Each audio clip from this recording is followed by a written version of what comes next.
that wants a World War II right after the attack on Pearl Harbor. So we want battleships that are sinking or damaged or whatever that people can go and explore. And so we're going to use particle physics for that. Unity is called Unity because it sucks in everything. You could build in Blender and bring it in. You can work in 3ds Max, but any sort of 3D modeling program you can bring into Unity, and then you can export it to whatever you want, which is, oh, right, we're being told I gotta mute this. All right, let's talk later.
I guess I'll get started here. It looks like it's about that time.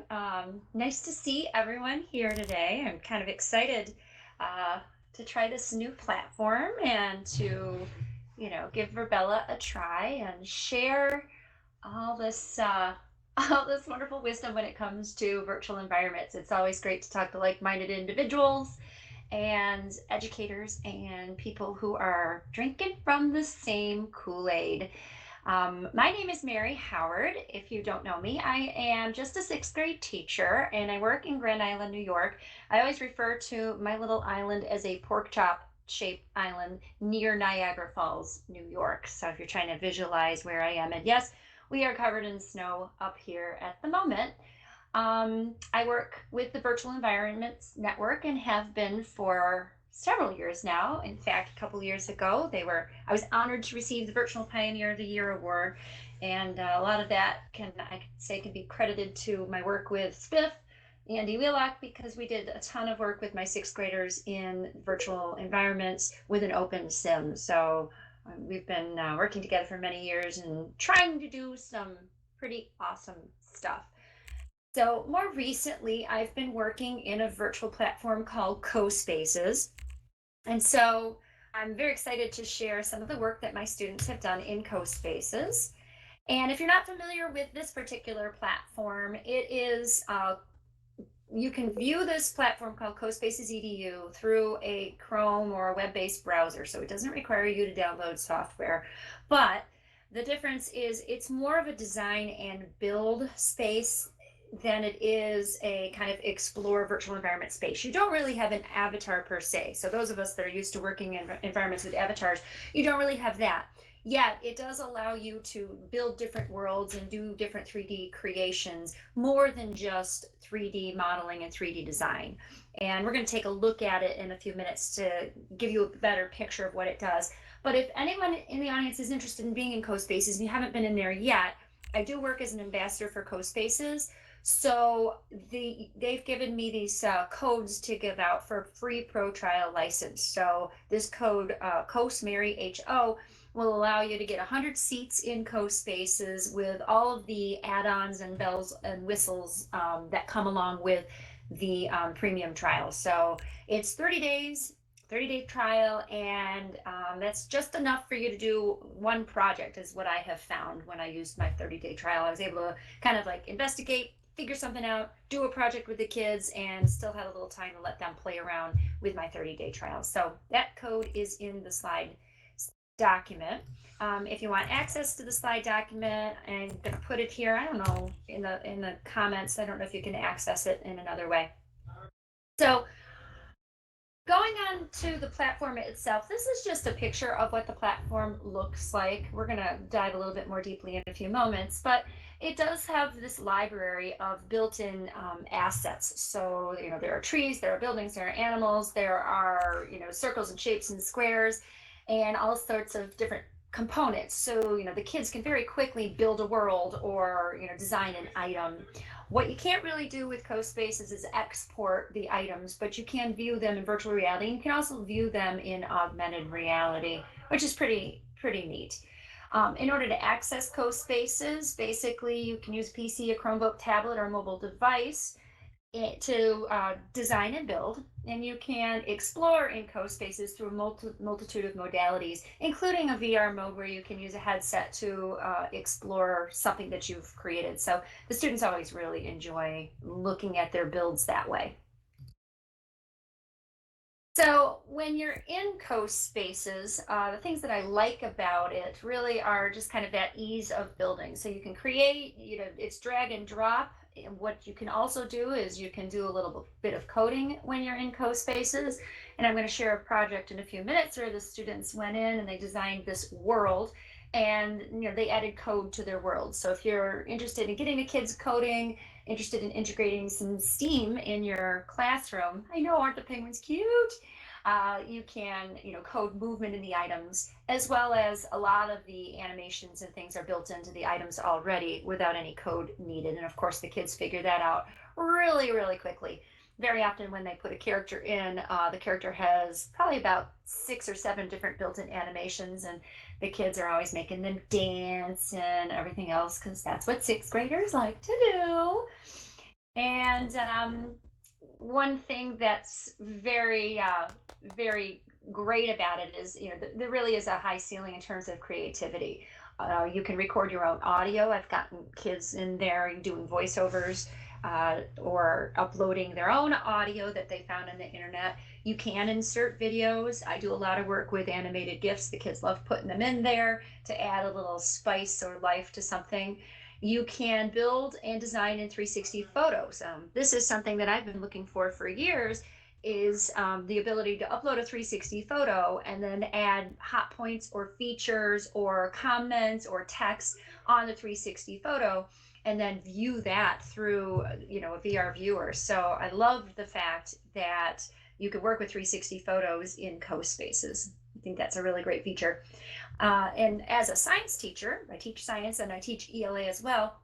I really like that you can apply physics rules to a lot of the items. One of the projects I'm going to be sharing with you today is a Rube Goldberg machine project that the students can do, where you have a ball that's rolling and it's bumping into dominoes and the dominoes are falling.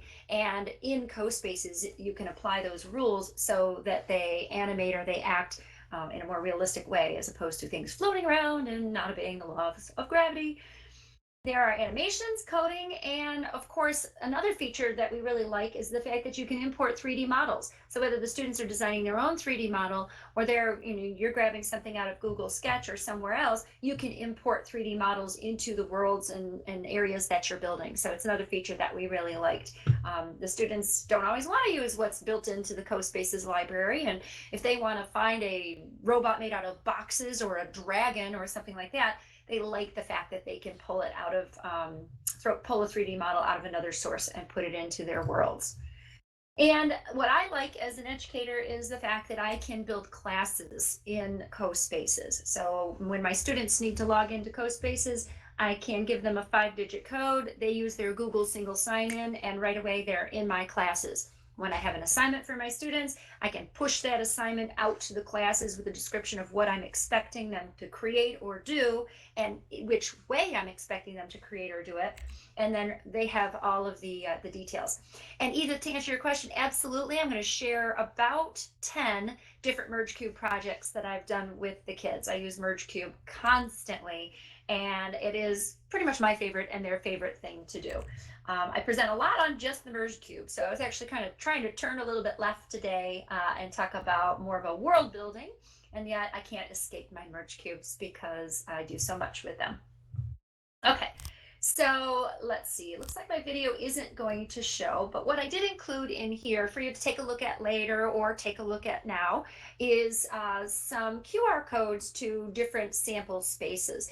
The very first one is called an AR/VR museum, and we're going to try to get this to open up. It's not going to work, but that's okay. It's an AR/VR museum, and it really looks and acts like a virtual world. Yet it was designed in co-spaces where essentially the character kind of walks from scene to scene that you build and that you create. And I'm really sorry that my video isn't showing. That's unfortunate, because it was just me sort of walking through this virtual museum that had been set up, and they have panels of text built in there. And then you can click on it, it'll give you information, or it'll tell you to go to a different spot or a different location. Albeit I didn't build the site itself. So I really kind of want to focus on things that we built. That particular AR/VR museum was built through CoSpaces. Is an example of the type of thing you could do. So I always find that it's helpful to see something that an educator did in their classroom. And so that's sort of where I'm going to head today and talk about what my 11-year-olds did and how we made it relevant to my science class. So we were studying all of the forms of energy, and very often we'll use an acronym just to get them kind of used to the idea that there are many different forms of energy. So we use this acronym, Mrs. Chen. M stands for mechanical, there's radiant, sound, chemical, heat, electric, and nuclear energy. And I know the sound one's a little bit sketchy, but I just try to get them to recognize the forms of energy, because then we go on to talk about how energy transfers from one thing to another. But what I wanted them to do is create this energy world. And if you're a science teacher, if you know a science teacher that's teaching a similar content, I did include a link to my actual slides and directions that I gave to the students. And this was the first project that they built in a virtual world. And so, it really does help whoever you're working with start from a very beginning spot. It, as you can kind of see in the slide there, it gives the directions and the expectations, but it also gives a little tutorial on how do you use the building tools, and how do you upload an image to the world, and even step by step how to code an item and position an item. So that link is on the slides if you're interested in grabbing a copy of that. And up here are just 3 examples of what the students ended up creating. It's always a wonderful thing when you open the door and you're like, all right, guys, all I need you to do is, show me forms of energy in the world. And we go from, a real world on the right-hand side where we have, kind of a snowy scene, and we've got radiant energy coming from the upstairs window. We've got some mechanical energy of items moving. We have thermal energy. I think that little house, if you go into it, has a little fire burning. So on one hand, we have, kind of that very realistic thing. And on the other hand, we have the left-hand side, you have what boys do. Boys are going to either create battle scenes or war scenes, or, kind of go a little bit off the rails. And yet they still were able to demonstrate how, the different forms of energy are represented in their little worlds. So I always find that quite amusing, because that's when the student creativity really comes out, is when you just open the door and let them at it. But is the learning there? Absolutely. And the other part that I really love about it is, I'm going to back up one slide, is the fact that they're coding as well. It isn't the most robust coding. They're just, we just did drag and drop block-based coding. And all I wanted them to do was code a pop-up sign. So, the character says, click me. That's more to help me grade it than it is anything else. So I know which item, yeah, it is. It's pretty basic. Which item I need to click on to grade. And then they put a little code in there that has a pop-up panel, and it'll say, cardboard monster. This represents mechanical energy because it's demonstrating movement, or it might say thermal energy because its body gives off heat.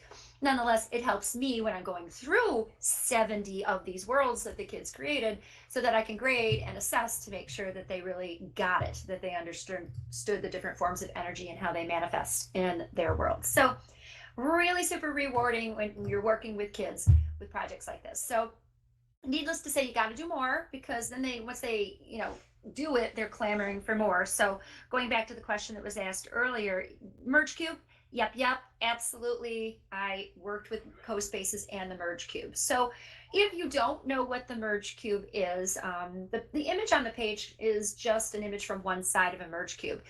It's basically a kind of a foam device that doesn't have any electronics in it, that has images on all six sides that can be triggered when they're viewed either through a Merge Cube app or through the CoSpaces app.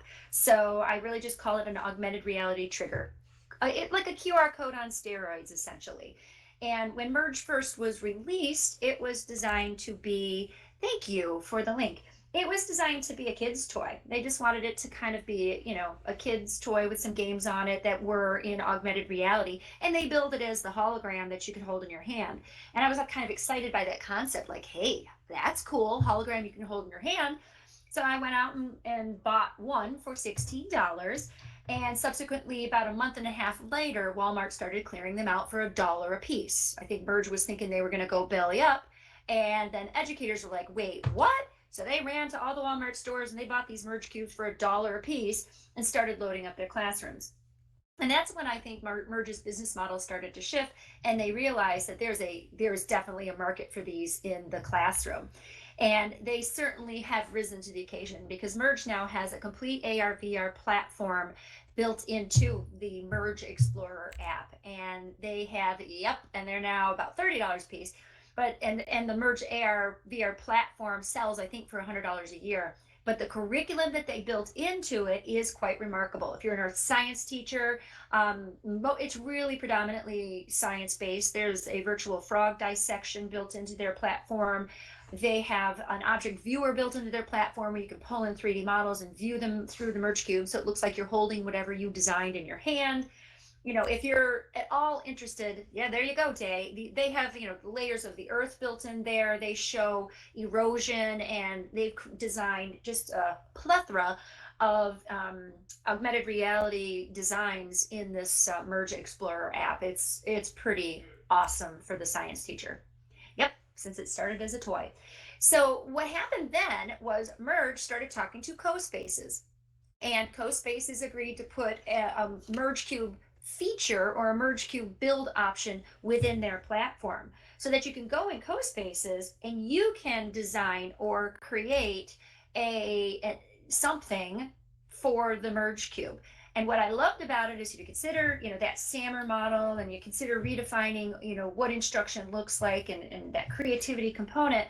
I really felt like CoSpaces is where it's at, because I can get my students into a 3D design, a 3D build platform, and they can, feel like not feel like, they can be the creator, and they can design the experience that then gets viewed in AR on the Merge Cube. And so, the slide you're looking at right now are 6 things that I've done with my students. I'm actually going to share probably about 8 or 9 with you. And they're just gifts that I tossed up there, kind of to give you an idea of, what it looks like when you're viewing the experience on the Merge Cube. And I really started kind of small. I thought to myself, I've got to make this approachable for the students. And so in my ELA class, I was like, look, let me turn the book summary on its head, the book review. We all do book reviews, and we have to do them. And I wanted to bring in some AR VR into the book review. So I had the students, I formatted a series of 6 slides, 5 inches by 5 inches. They're just Google slides. And I made them pretty and colorful. And for each slide, I said, okay, on this slide, I'd like you to rate the book you read. And on the next slide, I'd like you to write a summary for your book. And on the next slide, I would like you to include a character analysis. And so with those 6 slides, that was a pretty traditional project. But then from there, I had them take each one of those slides and download it as a JPEG image. What's really cool, thank you, Scott, for the link to my blog. What's really cool is that those 6 images can be pulled right into CoSpaces, and then they can be applied to each side of the Merge Cube. So the one you're looking at in the center there, that book review, is precisely what we ended up with. They took the 6 slides that they designed in Google Slides, downloaded them as JPEGs, pulled them into CoSpaces, and then just applied them to each side of the Merge Cube. And then we viewed them on the cube. And what I really like about CoSpaces is, for each project that you create, you can create a link or a QR code to that project. So then you can do gallery walks with your students. So then we take the QR codes and we lay them all out of the classroom, or we put them in the library next to the book. And then someone with the CoSpaces app on their tablet or device, even the Chromebook, the more advanced Chromebooks, can run the CoSpaces app. You scan the QR code and you can see the student work, the student summary on the Merge Cube. Yes. And it's funny that you asked that question, Edith, because an educator the other day told me the cutest thing. She has the kids' QR codes on little wristbands. She did these with, I think, second or third graders, and she took the QR code and put it on wristbands, and she sent it home with her students along with a foldable cube. And they were able to look at their work at home. And I just thought that was the cutest idea. I don't teach the littles, but when she said that, I was like, oh, that's the perfect idea. I thought it was adorable. So from that book, yeah, that foldable cube is on my blog. If I get a chance to pause, I'll toss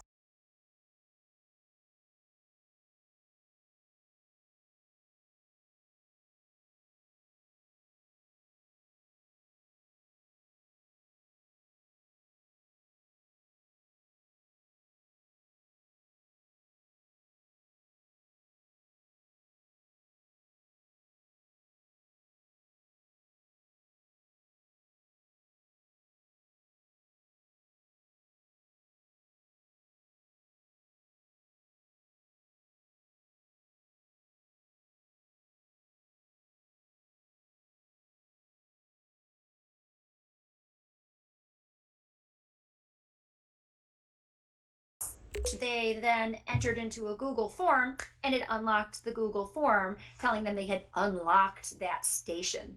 That one was really a kind of a neat way to use it. It wasn't student design, it was me design, but nonetheless, it led to a pretty interactive opportunity for the kids.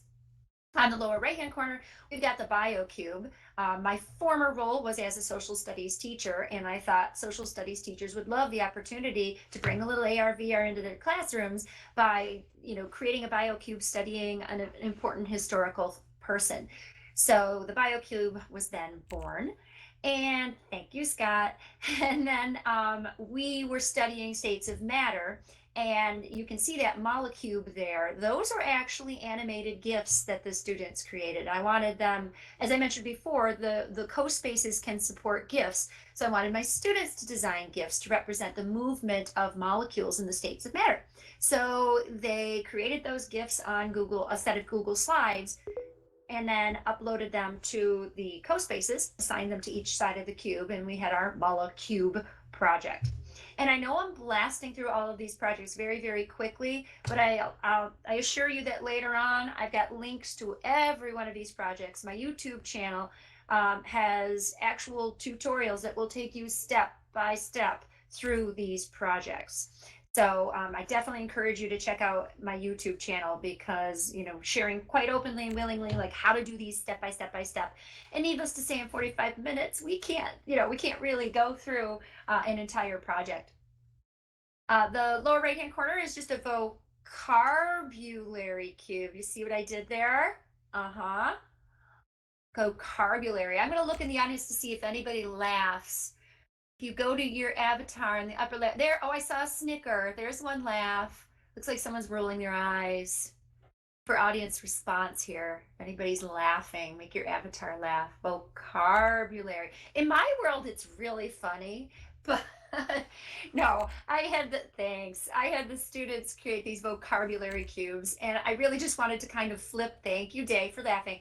I wanted to flip the Fryer model on its head, because look, the Fryer model is substantially overused, and it gets kind of painful for these kids. They've been there, they've seen it, they've done it. It's every educator's fallback when it comes to vocabulary or vocabulary.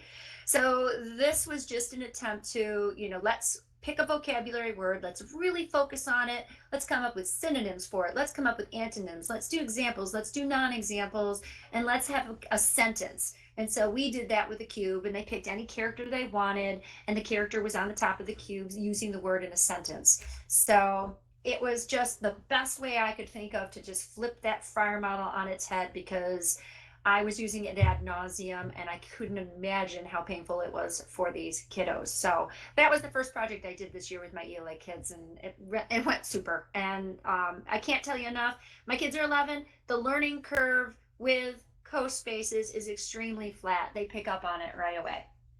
So I've talked about all but one of the instructional ideas on this panel, and the last one is the snow globe in the upper left-hand corner.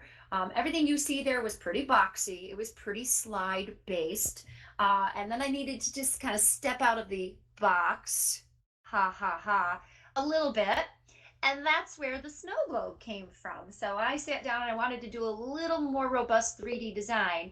And so the snow globe was then born. We used to do paper plates with the little styrofoam balls and the clear, the clear plate, and then we'd have a huge mess.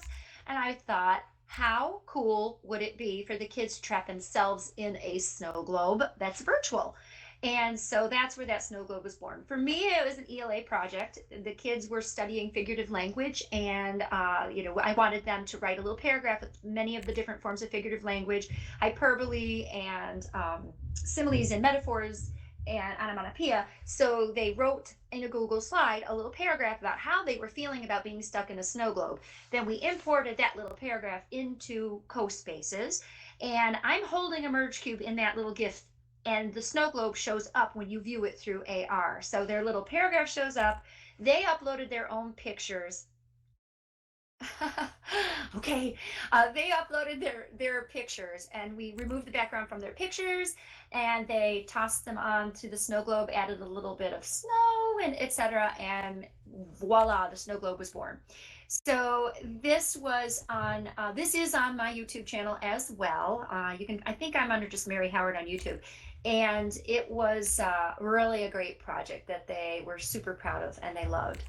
So I said that was 7, but it just keeps going from there. And this Wonder Cube, these are the Wonder precepts. If you're familiar with the book Wonder, this makes sense to you. If you're not, it won't really make sense to you. But educators that know the book Wonder know that the author uses all of these different precepts that a teacher teaches to the kids. They're just quotes and phrases, to live your life by. So I created this little Wonder Cube, which was actually an app smash up with the Storyboard app. And with Storyboard, we storyboarded a conversation that characters were having about, wow, your hair looks so great. You look really wonderful today. And then basically the precept that we focused on was the fact that, kindness begets kindness. It makes you feel good to be nice to others. The middle one there is my little one and only Ivan cube. And Ivan the gorilla is actually built into CoSpaces. It's a drag and drop character that you can animate. Same thing with Stella the elephant and the little dog. You can't see it that well in the picture, but if you Google the one and only Ivan merge cube, you'll see my animated cube. That was a lot of fun. And then the last one is a butterfly life cycle. I thought, well, let's bring every subject area into the game here. And lower levels can kind of demonstrate their understanding about the stages in a butterfly's life cycle, but they can also do some coding because that butterfly flies, and they can animate it and they can make it fly around a path and add a little element of coding into the lower levels, which is, I think, important to all of us. Okay, and then there was my merge cube turkey. This was pretty popular around Thanksgiving time, and I just wanted the kids to have a fun project that involved a little bit of coding that they could do during the Thanksgiving holiday season. So yeah, that's the murky. I know. Well, merge cube, murky. And Chinese New Year just passed, so this one involved a little bit more 3D design. The students had to really learn how to manipulate and add rings and align them and upload images and add different features. And I wanted it to look like they were holding it. And so you can see the paper clip in the young man's hand. That was actually a paper clip I poked into the merge cube, because the merge cube is made out of foam. So we poked it in so it would look like he was kind of holding this Chinese lantern. And I thought it looked kind of cool. I can't say it was the most curriculum robust project, but it was more just, let's do a STEM project today. So yes, thanks. Cute is the right word, Scott. I'm not offended. It was cute. So if you're, feeling inspired and you want to try some of these projects, it's as easy, honestly, as easy as I was saying in terms of the boxy ones. 6 slides. You create 6 slides for the kids to edit and put their information on, and you download each slide as either JPEG or PNG image, one slide at a time. You then go into CoSpaces, you upload each one of those individual images, and then you apply them, I guess you could say, to the merge cube. You drag and drop, or you right click and attach, and then you view them in AR or VR. So these are the steps, and I want to leave plenty of time for questions. So I'm going to kind of go a little more quickly through these, but I did break them down in these slides so you could see the different steps in the process. So you can see along the bottom of the panel there, I've got all those 6 slides from that book review, and you just drag and drop onto the builder's platform. That's how you get them into CoSpaces. And then when you finally have them, this is just an image. Oh, all my videos don't have the right permissions today. So just pretend that was a fabulous video that you just saw. Let's see. Do we have an ooh and ah animation in our avatars? Maybe we can ooh and ah in the audience. I don't think so, unfortunately. But we can all ooh and ah together. Okay, just feel free to ooh and ah. Oh, I got a yippee in the back there. Oh, I got some There we go. Oh, nice. For those that want them, these are the templates. These are the YouTube links, how I did them. I did my best to kind of like give you QR codes or shorten links so you could grab the projects, give them a try yourself. I'm kind of rapidly going through these so you can, if anybody wants to give them a try, they're all here. And that was sort of what we've been doing so far this year in my 6th grade class using a virtual environment. So I do want to open it up to questions, see if people have thoughts, comments, feedback, snide remarks going on in the audience. Yeah, I just thought that was really amazing. I'm so impressed. I had never heard of a merge cube before today. Oh, cool. A newbie. I love Yes, it. yes. Well, what's really neat is in OpenSim or other platforms, and I don't know if Verbala is going to do this eventually, when you can, bring in 3D assets, you can actually bring in a 3D merge cube into a virtual world and use, the real world, and it scans, it actually triggers, which to me was the coolest thing. So your digital merge cube will trigger in the real world, if I'm making any sense. Yeah, wow, that's amazing. Yeah.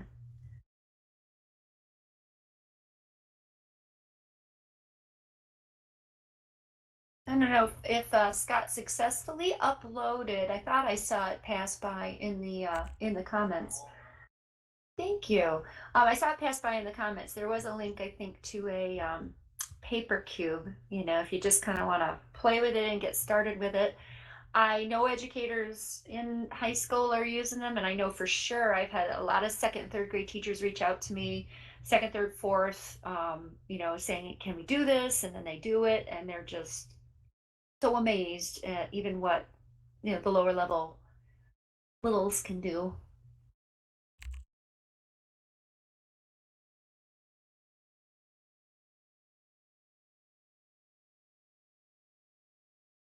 Post lunch, and I managed to put everyone to sleep. No, I don't think so. Did it.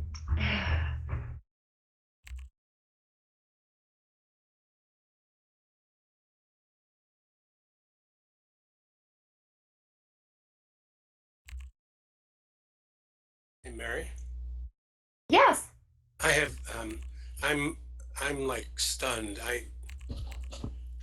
What you're doing is amazing, and I'm totally lost. But Oh no. my wife is an elementary teacher, so I'm going to mention all this to her. So never fear. The fun thing that I did think of related to what you're doing is she came home last month with saying, "I need you to install this app on your Android," because she didn't remember her code to install it on her Apple phone, and it's something called Virtual TEE, and it's a T-shirt that the kids put on, and when you look through the phone app at it, T-shirt just looks like a bunch of block codes. You're talking about block codes. And when you look through it, it shows it looks like a live image of their heart beating, their lungs breathing, their rib cage, their internal organs, because the virtual T block codes are being processed through this app to show this. And they just go bananas over it, looking at, oh, I can see your heart beating. How cool. Beating. How cool. And It is. I actually have one, and I have a great story that goes along with it. And it can actually tell your pulse. And they just came out with posters. The virtual reality company came out with all of these posters that do the same thing, but it's not the body systems. I think there's the solar system or something like that. So on their website, it's virtual reality, TEE. Can't remember the name of the company, but I wore that T-shirt to ISTE San Antonio 3 years ago, and I was talking about it to this group of people, and I had my iPad, and I was trying to like angle my iPad to show the trigger on my T-shirt, and it wouldn't work. So I saw this guy in the back of the group that I was talking to. He looked like a kid to me, and I called him over, and I was like, come over here, I need someone to stand still so I can do this, because he had the same shirt. So I held it up, and all of a sudden it triggered, and everybody was oohing and eyeing, and we were looking at the liver and the lungs and the hearts, and you could see the cells floating through the bloodstream. And when the little mini presentation ended, everybody cleared out, and he was still standing there. And I thanked him, and I said, thank you so much, that was awesome, you were so helpful. And he says, well, where did you get your shirt? And I said, oh, I ordered it off of Amazon. It was like $30. I said, where'd you get yours? And he goes, I created it. And I didn't, he was the owner of the company, and I didn't even let him say a word the whole entire time. And then he reached into his backpack and gave me like 2 more shirts. It was awesome. It was just a really cool moment. That is so cool.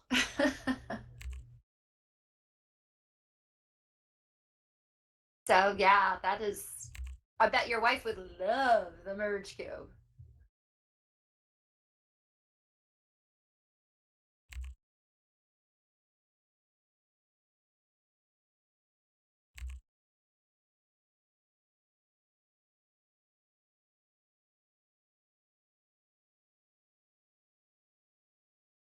In fact, now that I think about it, a lot of people put Merge Cube images on t-shirts at the last conference. You can actually put a Merge Cube image on a slideshow, you can put it on a t-shirt, and it still triggers, which is super, super cool. And what I like doing is I make scavenger hunts for the kids. So I have a bunch of different scavenger hunts I made where my favorite Merge Cube interactive is called Galactic Explorer. They're literally just now taking it off of the App Store, and they embedded it into the Merge Explorer experience. So it's still free, and that's what I love. It's a free app. But I made a scavenger hunt that goes along with it. So the kids will look at Uranus, and they will there's a question, like a little mini poem asking what's the blue planet or blah blah, but it's in poetry form, so they have to use the augmented reality interactive on the Merge Cube to explore and answer the questions. And as they go along and answer each question, I've got these hidden letters that they have to collect, and by the end of it they've collected the answer to a riddle. So I'm going to share the riddle with the audience because it hasn't been painful enough. So here we go. The riddle is, why does a moon rock taste better than an earth rock? I'll let you process for a minute. Why does a moon rock taste better than an earth rock? And Day, you should know this because this is your line of business here. Now she's hungry. And no, it has nothing to do with cheese. A moon rock tastes better than an earth rock because it's a little meteor. That's cute. You got it. I Yeah. love that. Meteor. I love that. So as they go through their little scavenger hunt, they're just collecting the letters METEOR, and then they solve the riddle, and that's how I know they finished the experience. So if anybody wants that and they teach that content, just message me on the email I provided. I can, thanks Scott, I can send you that printable. It's just a printable handout, and off you go running with the kids. They love it. Oh, your kids would die, Day. That's a little beneath them, but they would die. They would probably really enjoy it.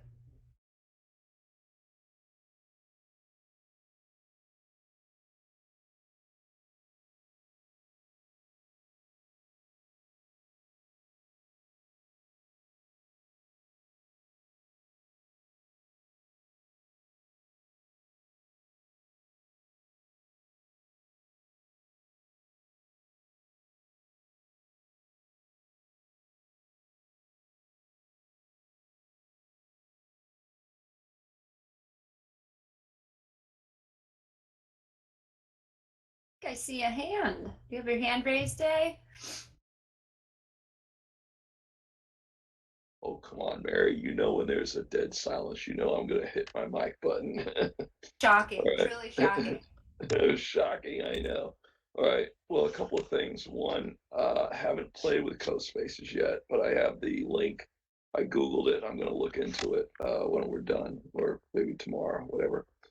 So it's cool what you're doing. I know we talked years ago when my students were working with creating Google Cardboard links. Have you done anything more with Unity? Have you looked into Android or any of the SDKs or Android Studio? No, I really haven't. A lot of my attention has been here because I feel like with the code spaces, for me, it's pretty much been one-stop shopping. In the event my kids bring their devices in, which they will, and I want to do VR, they can bring a device in and we can view, a world or a creation within CoSpaces or, just a video. But it's a little beyond their reach. Yeah, And I know you're more middle school. yeah, it's a little beyond their reach, and even my own experience doing little Google Cardboard and using the devices with the kids.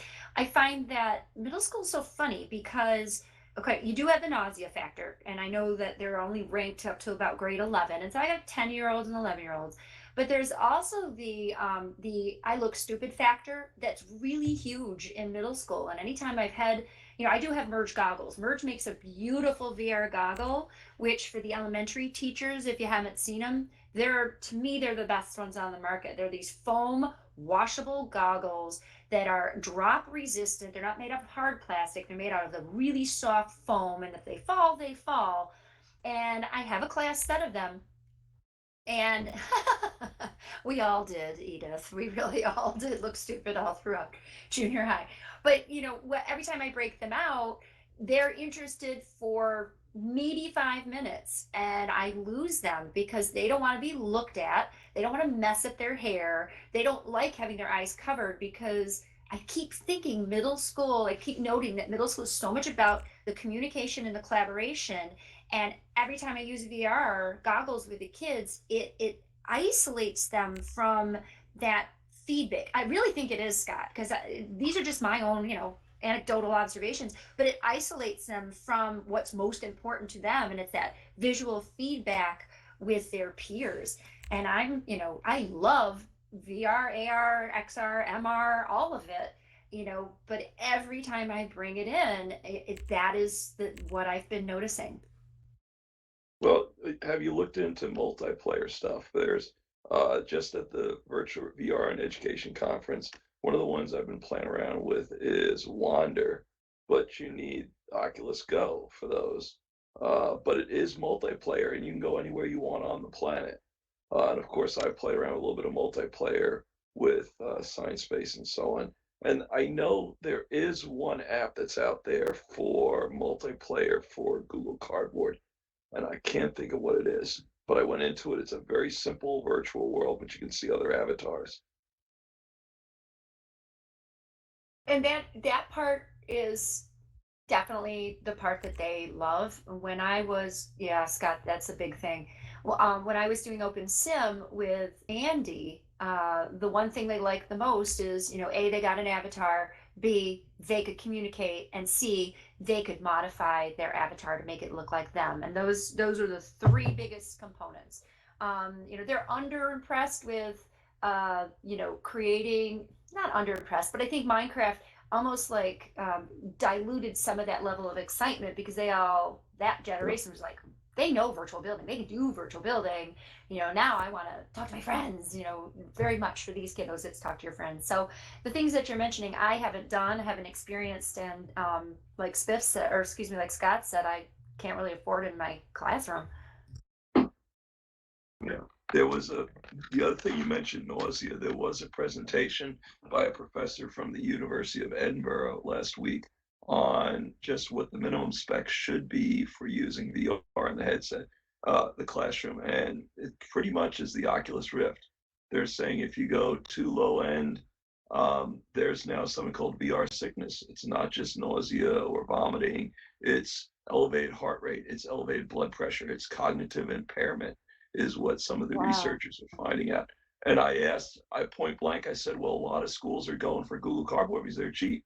And he goes, well, the big problem with Google Cardboard is you got your feet in cement and you can't move around. And that's very unnatural for a person. They like sort of movement. It's get what you pay for. And I don't know, Mary, if you want to get into the topic, we've got 15 minutes that we started at lunch. You want to throw that out, your time.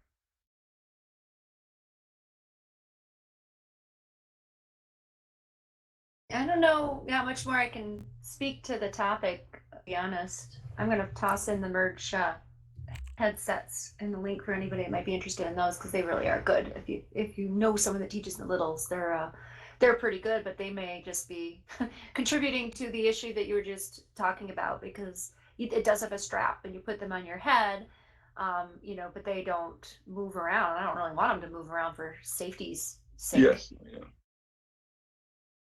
Well, I'm saying you can move around virtually. Within the Rift, you've got controllers and navigation, and you can move around without. I keep my students seated. I think that's a safety reason, unless you're in like a padded room with no furniture. That's the way they do it at Virginia Tech. They may be putting some of us into a padded room before we know it. I was waiting for that one. Mary, if we had time, I was going to throw out things when we were talking about at lunch with this coronavirus, how there's going to be a need for some kind of online instruction, maybe like a K-12 version of Urbella, where teachers could log in and upload their PowerPoints, have virtual classes. Curious as to how other people feel about that. Yeah, we've got Natalie here. We can bend her ear. We were talking about precisely that, like, what if? We're all in that what if scenario right now. And if my school closes for a month and I have to, teach from home. I mean, it'd be nice to be able to teach from home. I hate to think that they would just close and not have these kids pursue instruction, but wouldn't it be amazing if Urbella had a K through 12 option that is Right. Ed2D compliant for New York State teachers? Right. That'd be pretty cool. Yeah, I think, that's kind of the biggest thing that we're working on right now is, how can we create a space where this is, suitable and safe for children in that K through 12 experience. Right now, I think, there's no within the private and open campus, within the open campus, we have no safeguards, unfortunately. But I think creating a campus that's specifically towards K through 12, that's separate for that, where maybe it could be just a point of attraction for educators in a remote capacity that, again, even for snow days, right? Like, yeah, it's great for, as an emergency resource in the event of like, shutting down for the public health issues.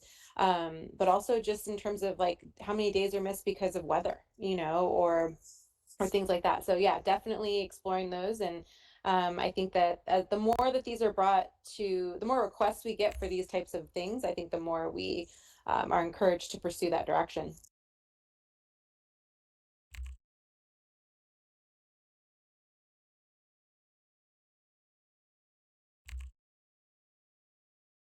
I'm gonna give up the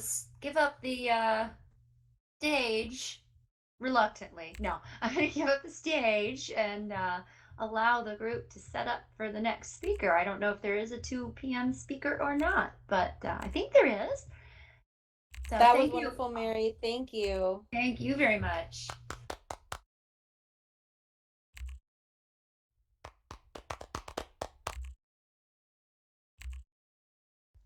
Now's when I test my microphone.